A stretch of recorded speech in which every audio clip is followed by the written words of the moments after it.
So I want to say something that I don't think has been said yet. I always wonder why people start things by saying, I want to say, instead of just saying. I don't know that this has been said, and I feel strongly that it should have been said. And that is that we're going to be okay. So it's April 29th or whatever, and I've tried saying this before and not been able to get it out right. So it may be somewhat, past due at this point.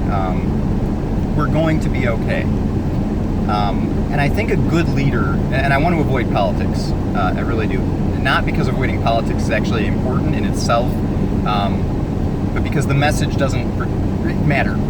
It's not a left or right thing. So we're going to be okay. And what I mean by that is a good leader is someone who would come out and tell you in a time of trial, like the COVID-19 pandemic. They would say, we're going to get through this. We're going to be okay. It is not going to be the end of the world. And would also be able to reconcile that with the fact that so many people are dying and suffering. And you say, well, how can you say that? How can that be? How can it be that we'll be okay when, in America, 50 or 60 or 1,000 people have died, and 1 million people have the disease. And the answer to that is, how can we be okay, or how can I say that we'll be okay despite that, is think to yourself for a second, what is life like on a normal day without COVID-19? On a normal day, does nobody die? On a normal day, is it not the case that tens of thousands of people die from unpredictable things that they knew were out there but really couldn't necessarily protect themselves against? On a normal day, is everything okay? No, of course not. So far this year, roughly twice as many people have died in car accidents worldwide as have died from COVID-19. And I think that one is a good analogy of all the statistics. People like to say, well, the flu has also killed this many people. Yeah, but the flu is different. We have a vaccine. And they say, well, HIV/AIDS, which is just, if my understanding is that's just AIDS that does the killing. But anyway, semantics. Those things are different because there are different measures that you can take to protect yourself against them that are well known and understood. But traffic, you go out and drive every day. None of you might individually not, but most people go out and drive, all over the world every day. We drive and we drive and we drive. And in America alone, 30,000 people a year die in car accidents. Interestingly, they're the statistic, right? So 30,000 people a year die from car accidents, but in America, we're up to 50-some thousand people who have died in just the first 4 months from COVID-19, whereas worldwide, twice as many people have died in car accidents as have died from COVID-19. So there's a major imbalance there anyway, politics. Point is, on a normal day, when you think, oh, things are normal, things are fine, this is life, we're good, we're kind of just humming along, you do what you want to do, there's struggles, people are out there dying. And there are all these people, all these bleeding heart liberals, all these snowflakes, who are out there trying to raise the alarm, trying to get people's attention and say, hey, people are dying of stupid things, right? There's no reason for that many people to die in car accidents. Most of it has to do with people trying to record videos while they drive home from a run. But there are these things, poverty. There should be no correlation between poverty and death. There should be no correlation between the color of your skin and death. But there is. And these are tragedies. And other things, not even death, suffering, there are so many issues out there. Being a woman, should not be a thing that induces great suffering. And again, without getting into the politics of it, what we try to do, the libtards who are running around always screaming about saving the planet and, oh, there's plastic in the ocean and we're felling all the rainforests and we're all going to die. Well, what we're trying to do is point out that on a normal day, there are thousands and thousands of people out there dying who don't need to be. So here comes COVID-19, and for whatever reason, and a reason that I hope people will look deeply into as the years go by, for whatever reason, we've all decided that this one issue is something we should all actually listen to the alarm about. And I can't quite understand that, but what I do know, without being able to understand it, is that it sends me an important message, which is that if anything, we're gonna get through this. We're going to be okay. We drive to work and home every day. We drive on road trips. We go across the country. Millions of automobiles, millions of road journeys every day, all around the world. And we are okay. Now, lots of people die. And you say, well, how can those two things both be true? And the thing about okay is it's not perfect, it's not great, it's not saying everything's lovely, it's just saying it's okay.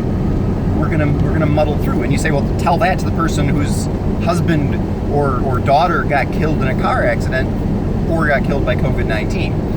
And I won't attempt to resolve the individual crises of humanity. What I will say is that that analogy works. For the individual who suffers and dies, the tragedy is real and personal and, hits home. And we should never lose sight of that. We should never forget how to empathize. We should never forget that just because we can't empathize with something, that thing, now I've lost my negatives here. Not being able to empathize with something does not mean that it doesn't matter, okay? You can understand even if you can't empathize. So you can understand that it's a terrible thing to lose someone in a car accident or from COVID-19 or from anything else. In war, it's terrible to lose that person, even if you've never experienced it. So the issue of why do we pay so much attention to this particular thing? Why is it that everyone in the world has just caught on to COVID-19? And that's the thing that we're all going to just really pay attention to. And of course, there are people who don't. I mean, in smaller numbers, it's generalizations. I don't know. What I do know is that we'll be okay. We'll get through this. It will hit home individually for many, many, many, many people. The numbers that they're estimating are way lower than what I would have thought when this thing first came around. It gives me some hope that people can respond to a crisis. And I just hope that when we come out of this, you may not be able to empathize because 99 point whatever percent of the population in most areas won't have experienced, even in Italy, won't have experienced this disease. We say, oh, Italy's terrible. What if we end up like Italy? 99.7% of the population that we know of doesn't have COVID-19. So for 99% of the population worldwide, this whole pandemic will boil down to, why were the restaurants closed? Man, I was locked up in my house for 2 months. That sucks. And a lot of people obviously are going to feel that, it was a bad idea and we shouldn't have. And that gets into, I guess, politics. The point is, for 99% of us, we won't have it hitting home. We won't experience it in that sense. But I just hope that we can understand, empathize, maybe not, but understand why these things happen, what the goal was here, what the risk was, what we're trying to achieve. Whether we do it or not, whether the lockdown was necessary, whether we get where we're trying to go, I hope that we learn from our mistakes. And with regular life, the things that us snowflakes are always carrying on about, I hope that at least now there's some ability to see what it is that we're trying to say, what it is that we're trying to raise the alarm over. Because on a normal day, when things are okay, are they? You look back at the 1950s. Oh, America, man, life was great. Was it? Were you black? Were you a woman?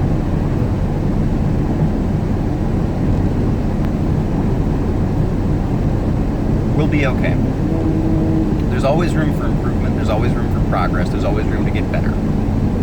We will overcome this COVID-19 thing, and we'll do it relatively easily. Time will continue ticking whether we want it to or not, and there will be a period in what will startle you with how close in the future it is, when we'll look back on this and say, gosh, wow, that was crazy. And it'll seem like it was a million years ago, and that'll be tomorrow. It'll be amazing how quickly that happens. But, getting there, I don't know why I haven't heard more of this. I don't know why the leaders haven't said it. But we'll be okay. We really will. We'll get through this just fine. And just remember that if you raise your eyebrow at that and say, yeah, but what about the people who are dying from it? Say that every day.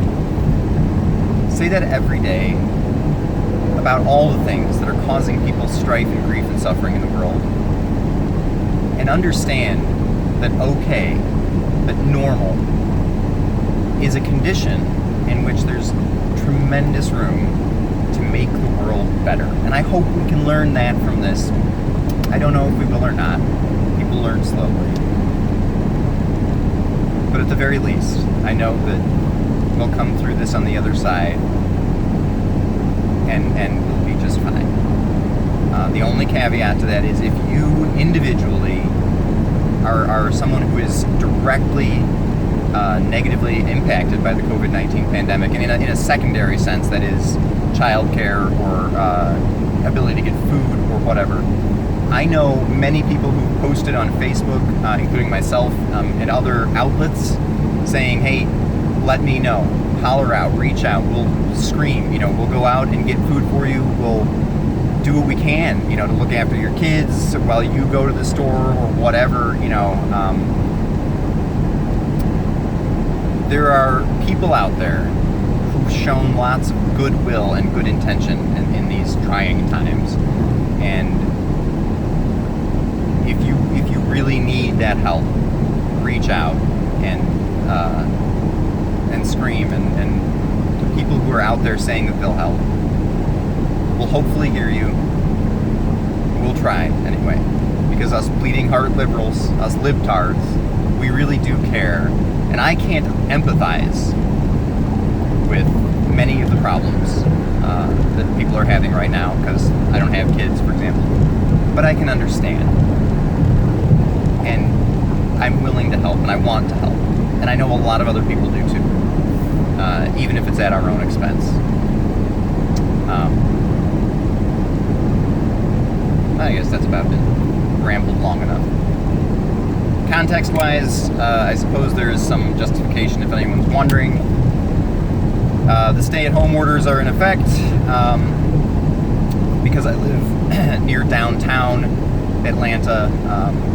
I drive 30 miles outside of the city to go for a run to areas that are far less populated. So that is why I'm speechifying about all this. And at runner's high, I feel good when I run. So that's why I'm talking about it as I drive home.